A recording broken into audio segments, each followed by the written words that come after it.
Jennifer Lopez breaks her silence on divorce, a hard summer, and more. We got to talk about Jennifer Lopez's new raw and unedited interview, and I got the whole interview here, girl. So listen, before we get into this, please let me introduce myself. My name is Sebastian, and I spill pop culture tea videos every single day. So if you're looking for a new messy best friend, you have found me. So grab a snack, grab a drink, hit that subscribe button. It would mean the world to me. I'm covering all things Diddy, Bieber's, J-Lo, Britney, Selena Gomez, you name it, I'm covering it. So hit that subscribe button. I'd be so grateful. We are so close to, oh my God, you guys, I can't even believe this, girl. We are so freaking close to 86,000. And I just really wanted to say thank you guys so much for that. It is blowing my mind. I've been doing this for 9 years. I've never experienced this. So thank you so much for this. All right, so listen, changing the subject a little bit. So Jennifer Lopez has done her first interview for Interview Magazine. Now, if you go to Interview Magazine, the whole interview is there word for word. And I thought, you know what, girl, we're going to read this interview together. So Jennifer Lopez graced the cover of the fall issue. And I got to say, girl, the picture is picturing. I mean, she looks stunning. I have to give her that. All right, let's just start with this interview. So Nikki Glaser, it says on Google, she's a comedian and an actress. She interviewed J-Lo. So I'm going to read you guys both parts. Their whole conversation is published by Interview Magazine. So it's going to be a read. So get comfortable, grab a snack and a drink, okay? Put that pillow over your tummy and let's talk. So, all right. Nikki Glaser starts by saying hello. J-Lo responds, hello. Glaser responds, how are you? Lopez says, I'm sorry, babe. I was finishing this other thing. It went a little longer than I thought. Glaser said, no, you're good. I'm good. I'm oddly nervous. Lopez laughs and says, why? Glaser says, because first of all, I'm talking to you and it's wild that it's happening. It feels like a make-a-wish. Okay, so in the beginning of the interview, they talk a lot about Lopez's new movie, of course, at the Toronto Film Festival, but I'm gonna just glaze over to the good stuff, okay? How about that? The juicy stuff, right? That's what we're here for, okay? So they're talking about mindset and self-esteem. So Glaser says, I can't help but see the mirror of your quest for self-esteem, the one that you found for her, the role that she plays on her new movie. You have been very open about how you've also struggled with your own self-esteem. I don't think people would ever think Jennifer Lopez could struggle with low self-esteem. I struggle with it and people are always shocked based on what I do. What's been your journey with your self-esteem? Can we go back to the beginning? Lopez says, my whole life has been proving my enoughness, dealing with feeling like you're enough. From when you're very young is something that you don't figure out for a long time because you're not looking at yourself like that. Something is driving you and your decisions and you don't know why. You start going, wait a minute, what the F is going on here? Glaser says, what do you think got in your head early on that you weren't enough? Lopez responds and says, it was just being ignored, being a middle child, having a very outgoing mom and dad who worked all day and worked all night and feeling like you weren't important, like you weren't a priority. That embeds in you. And I think your parents are doing the best they can. Even now, being a parent, I have much more empathy for what they've been through. I love my parents, but I do see the effect of who they were and how they were raised on me. You don't even really know until those things start manifesting in your adult relationships. Oh, I'm comfortable with this person ignoring me. I'm comfortable with this person treating me this way or that way. That, for me, has been a journey. I think my whole life I've been trying to say I'm good enough until where I am now. When I know I'm giving myself credit, I'm telling that little girl that grew up in the Bronx, you've done really good for yourself.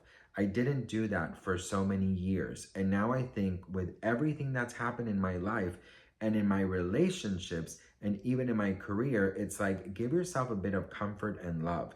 We've been through a lot of things that nobody knows about, and you've persevered and you refuse to give up and to let it get you down.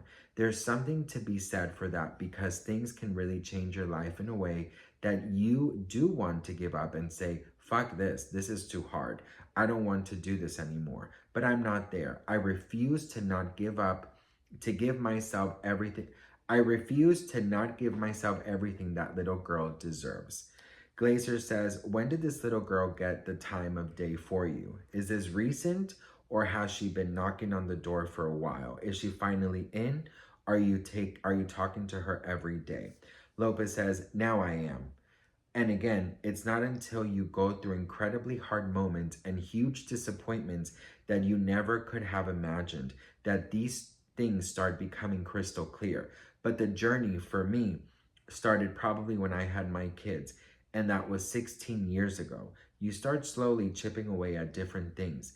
This is not right, and this is not right, and learning how to be on your own.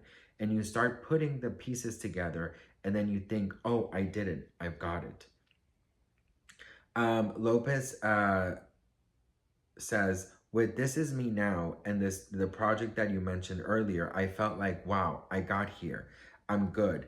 I did all the work and look at where I am. And then it was like my whole fucking world exploded. Glazer said, that was such a moment because I felt it for you too in The Greatest Love Story Never Told. That documentary was so vulnerable, and I really fell in love with you in a way that I didn't see coming. I almost watched it to be like, what is this girl about? This jealous version of myself that's always had you on this pedestal like your life is perfect. Quote, she doesn't have any problems, and if she does, fine, the rest of her life is perfect. The ugliest part of me was a J-Lo critic, and at my lowest lows, that's where my mind would go. Not just for you, but for anyone I had jealousy over.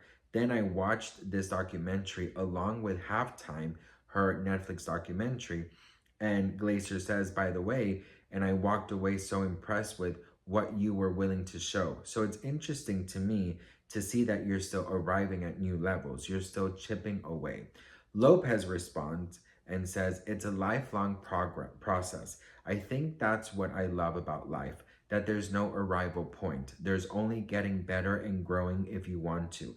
It's either growing or dying, and I don't want to do the dying part. And yeah, there's times when I thought I figured it out, and then life goes, let's send you another thing and see if you fall for it. Let's see if you really have learned that lesson. And I hadn't. I understand that now in a much deeper way, which doesn't mean that I won't make mistakes in the future. But again, when your whole house blows up, you're standing there in the rubble going, how do I not ever let this happen again? And then you start examining it little by little, saying, okay, I did this. This was my part in it. This is what I should have seen early on. This is what I didn't look at. Those things are what really are the lessons. Glazer responds and says, it sounds to me like you're looking at the explosion, your house burning down, and you're past the point of any shame around it. How do you examine what you did wrong without falling into a, what's wrong with you? I'm really just asking for myself. Lopez laughs and says, the work is figuring yourself out. It's looking back at the feelings underneath and the belief systems that we have about ourselves that make us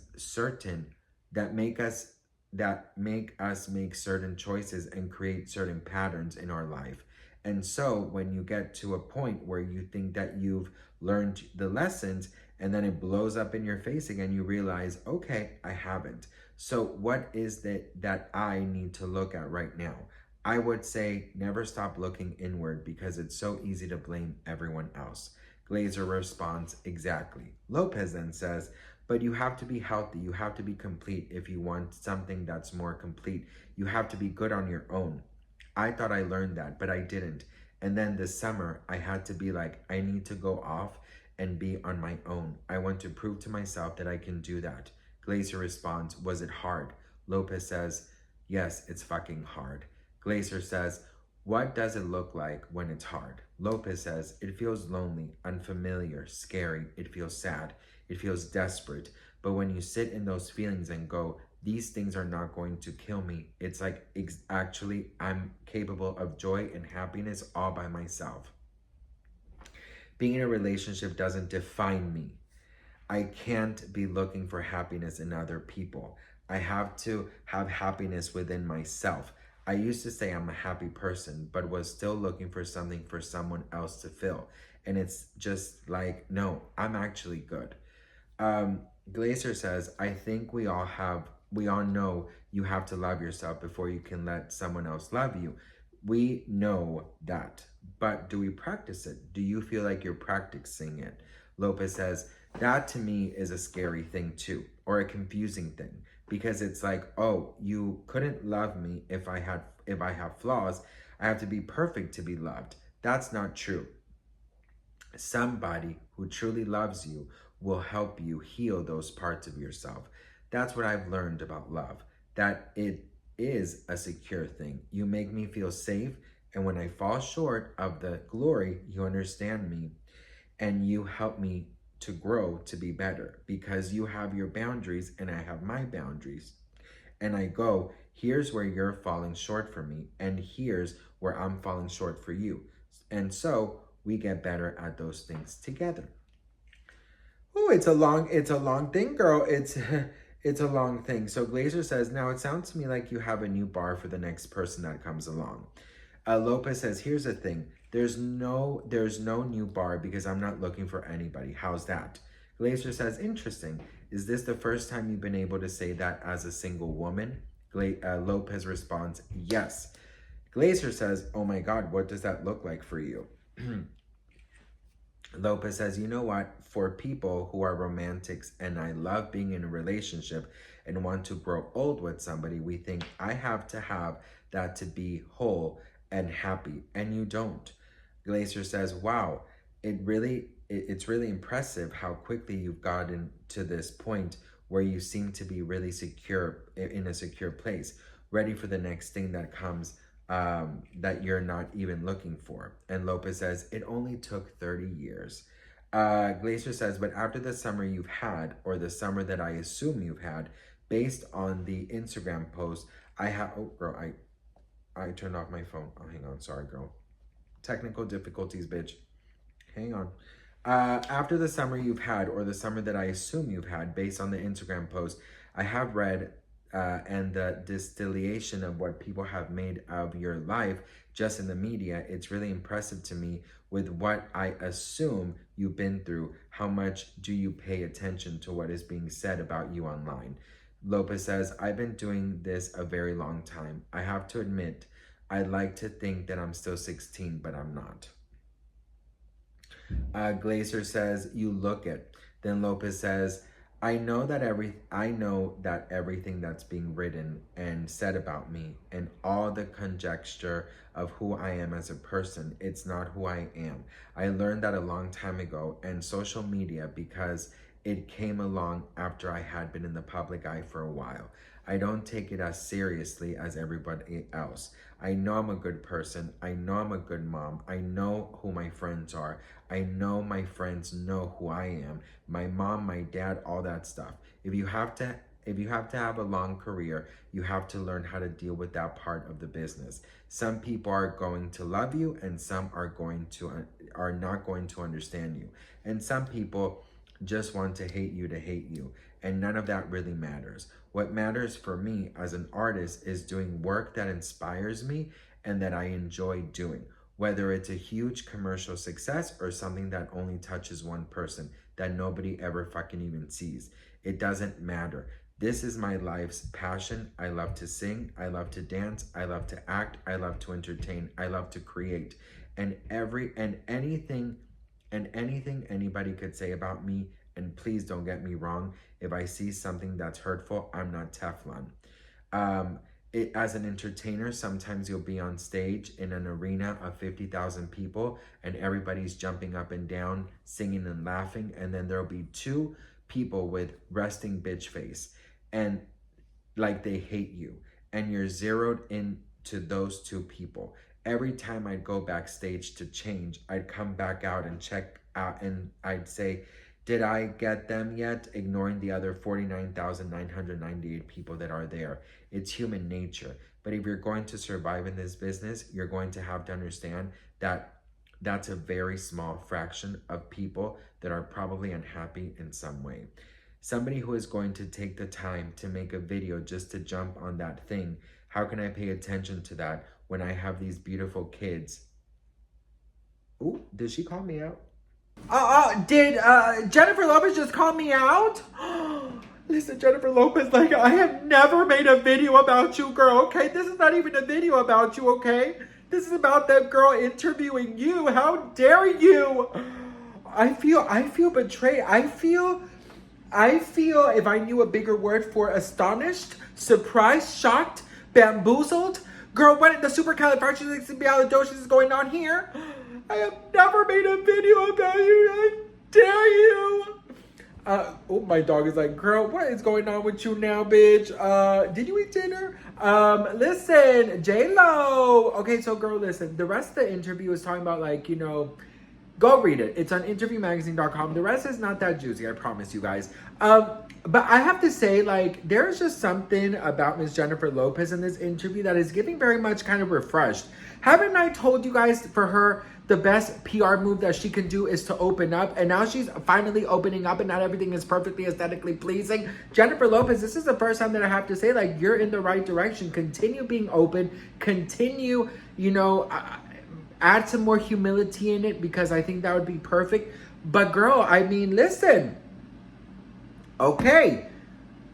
Jennifer Lopez is not one to really open up. So this is the first time she actually opens up. And I'm like, girl, it's about time. Listen, people don't want perfection. People want realness. If you are heartbroken, if you are feeling like shit, say it. Because the more relatable you are to people, the more that they're going to like you, the more they're going to follow you, the more they're going to support you. But if they think that you are doing the whole aesthetic, perfect, pleasing bullshit, you know, girl, listen, we're out here struggling to even buy groceries, okay? We want to look up to people. We want people that we can relate to. I'm sure there's so many people in this world going through a divorce right now. Fans of yours that grew up with you are going through a divorce right now. Be more real about that. Continue to do what you're doing and be even more real. And I promise you that maybe things will be turning around for you. What do you guys think about this? Let me know in the comments below. I am actually pleasantly surprised. I would have been a little more raw and real, but this is her first time that I believe she's being real. And I'm just like, this is me. No! Did she hire me for her PR firm and I just don't know about it, not getting paid for it, bitch? Seriously, girl. Anyways, if Jennifer Lopez ever hired me, I will probably won't be able to tell you because of the NDAs, but there will be signs. There will be signs. Trust and believe, girl, okay? Whenever you see Jennifer Lopez being more relatable and raw and real, trust and believe Sebastian Soto is all up in that, okay? Anyways, girl, what do we think about this? Let me know in the comments below. I'd love to hear from you guys. Thank you so much for watching, and I will see you guys in the next video. Mwah.